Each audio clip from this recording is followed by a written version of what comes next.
Leaders' questions. I call on Deputy Willie O'Dea on behalf of Fianna. Taoiseach, as you will be aware, yesterday the government published the Mangan report on tax and social welfare, precisely 11 months after having received it. Now, commenting on this report, this morning's Irish Independent quoted a government source as follows, and I quote him exactly, or her, as the case may be. "I don't think it's any coincidence that this didn't see the light of day for 11 months. By the time of the next budget, it'll be well buried. After last year, she, meaning Minister Burton, has no intention of revisiting child benefit any time soon." Unquote. Now, Taoiseach, I accept that the changes proposed here are so radical that you couldn't do it in one budget. It would take at least 2, perhaps 3. But if you are going to do it, obviously you could start, the logical place to start would be the next budget. So what I want to ask you, on behalf of about 1 million people out there who have more than a passing interest in this, what I want to ask you is this: does the government favour the recommendations of the majority of the Mangan report, which proposes a 2-tier system? Does the government intend to start implementing the Mangan report, and when do they intend to start? Will they start implementing this report in the next budget, or have they decided to long finger the matter, as has been suggested in various media outlets this morning? Thank you, Deputy. Taoiseach. Well, the whole area of support for children and families is a hugely important one. The state is currently spending, when everything is taken into account, child benefit and child support payments and so on, it's about €2.8 billion. As I think everybody is aware, there has been a debate going on in public for some time about what is the best way in which that money should be directed and should be spent. The Minister for Social Protection commissioned the report which was published yesterday, the Mangan report. She has been engaged in discussions with other government departments about the Mangan report and how it should be addressed. The intention now is that the Minister for Social Protection will bring that report to the Oireachtas Committee. There will be a full opportunity to have a debate and a discussion on it. I'm sure if the Deputy wishes, there can be a full debate here in the House on it. The Minister for Social Protection is very anxious that there would be a full discussion and that the opinions of all political parties and interest groups and those who are interested in this issue would be aired and would be addressed. The government has not taken any decision in relation to the contents of the report. I think that would be to prejudge the discussion that will take place at the Oireachtas Committee and here in the House and in the wider public about the contents of the report. Thank you. Deputy O'Dea. Well, I thank the Taoiseach for his clarification. I mean, I think that the parents of Middle Ireland who are extremely worried about the contents of this report can breathe a little easier now, because I take it from the Taoiseach's reply that there's no immediate intention to implement the report anyway. You haven't made any decision on the matter yet, isn't that what you said? You've taken no decision. You've taken no decision on whether or not you support the recommendations in the report. You've taken absolutely no decision on it. Can I further put it to the Taoiseach that the report itself states that the impact of a 2-tier system on poverty would be marginal, and goes on to concede that the people who would be hardest hit would be income earners in Middle Ireland. It also concedes that the effects on employment incentives would be mixed at best. So can I suggest to the Taoiseach that, it's hardly worth the political trouble and it's hardly worth the social dislocation of hitting Middle Ireland to squeeze middle once more to bring about results which the proposers of the report concede are at best marginal. Thank you, Deputy. Well, I think that Deputy O'Dea's question, I think, very clearly demonstrates the value of the approach that the Government and the Minister for Social Protection is taking on this issue, that this is an issue that does need a broad discussion. And it contrasts, indeed, with the approach that your own party in government took on this issue, because in the National Recovery Plan that you published in 2010, you talked about the development of a rebalanced and integrated child income support payment system, which would provide for a universal component to replace child benefit with one single payment rate per child. This payment will be supplemented with a further payment in the case of children of families in receipt of a social welfare payment or in low-income employment. That was settled. That was your government. That was your government. Please.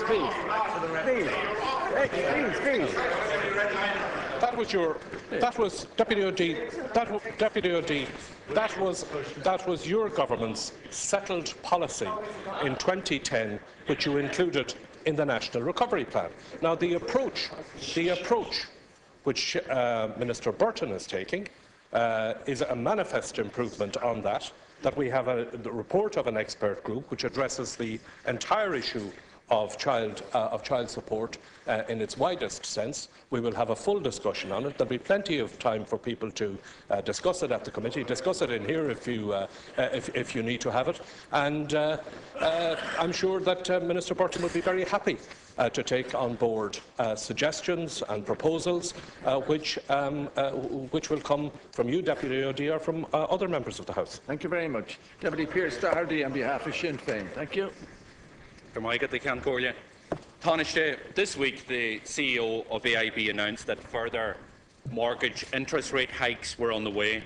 And as you know, for every %1% rise in rates, it adds €30 a month to the cost of repayments for every €200,000 borrowed.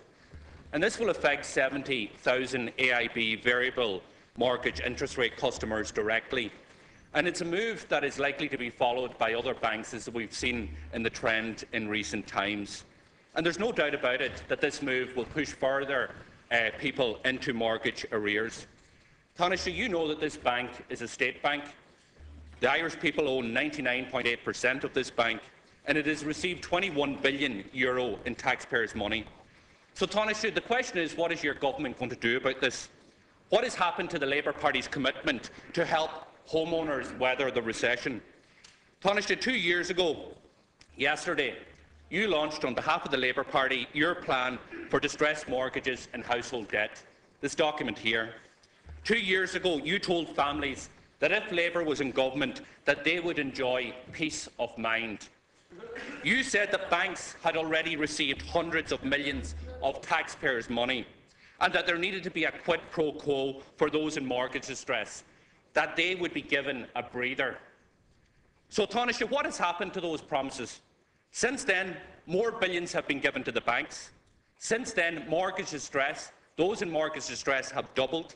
Since then, the Master of the High Court has claimed that those in mortgage distress struggling were being forced into suicide.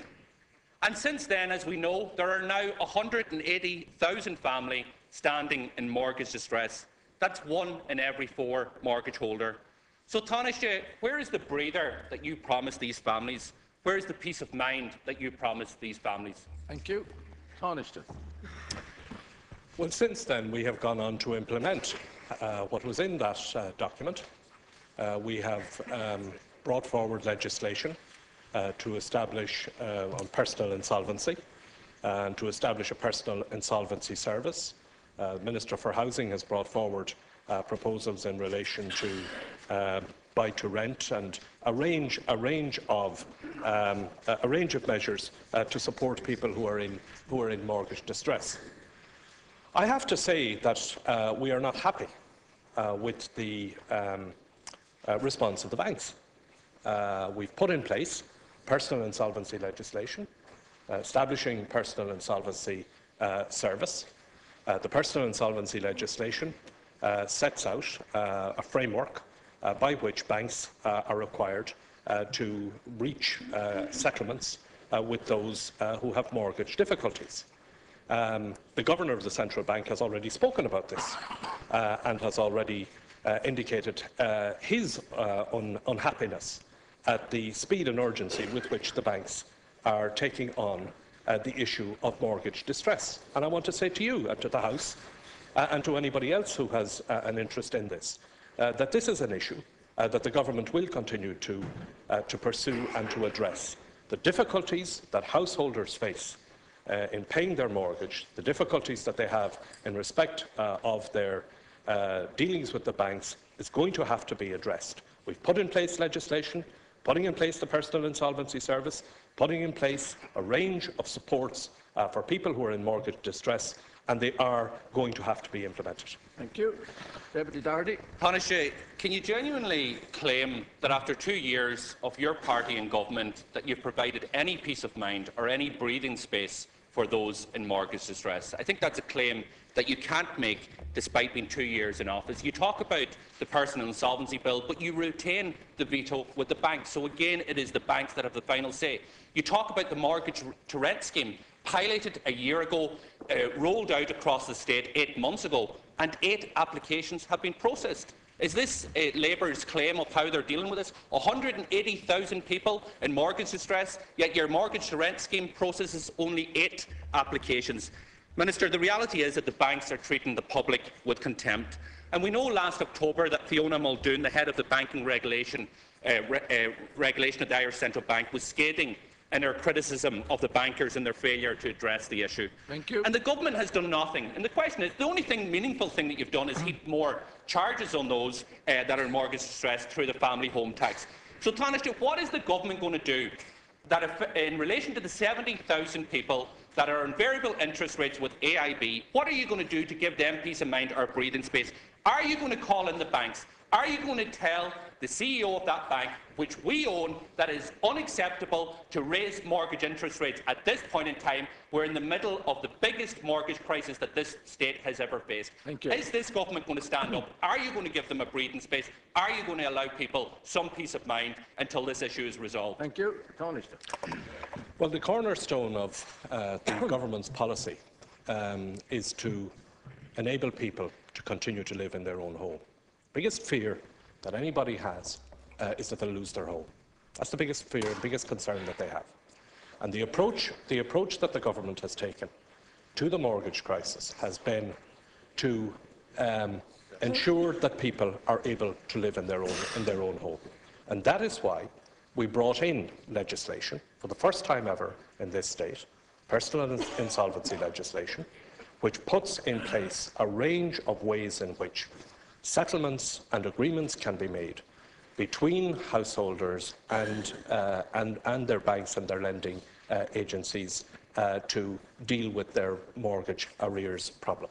And secondly, put in place a range of supports which will provide that peace of mind to people that no matter what happens, where people are making the effort to pay their mortgage or where they find themselves in situations that they can't pay for a variety of difficulties that have arisen, that they're not going to lose the roof over their head.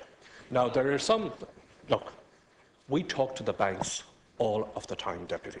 This is the first... Sorry, please, This please. is the first... No, sorry. Please, let us finish the reply. This is the first government. This is the first government that has had a serious engagement with the banks about how they deal with mortgage arrears. Now, I have said very frankly, that we are not satisfied. We are not satisfied with the speed and the urgency with which the banks are dealing with the mortgage issue. And you may be in no doubt but that we will deal with that issue effectively with the banks. And that is the approach that we're taking. That approach is being effective. That is the approach which is in the interests of the people who are in mortgage distress. They're the people. Hold on. Thank you. They're the people that we need. No, Sorry, the time is up now, please. Your only interest in this is to have, is to score a political hit on it. And that was the approach. And that was the approach. That was the approach. That's the approach. You come in here, and you have more to say. Sorry, please. This is leaders. You have more to say about other political parties and scoring points over other political parties than you do supporting the people who are in need and who are in mortgage distress. This government has acted on the issue of mortgages. This government has legislated on it. And this government is the government that will stand by people who are in mortgage distress. Thank you. Thank you. Deputy Boyd Barrett, I called. Thank you. Thanks, Count Corla. Taoiseach, your government has claimed repeatedly that you're legally prevented from cutting the obscene pensions of former politicians and top civil servants. Yet, as we speak, you are moving to tear up an agreement that was made with public sector workers that was supposed to run until the middle of 2014, and are demanding further drastic cuts in pay and conditions for public sector workers who have already been hammered with cuts in their pay and conditions over the last 4 years. Can I remind you, Taoiseach, that even before Croke Park, public sector workers lost between 15 and 20% of their pay in levies, cuts and the universal social charge.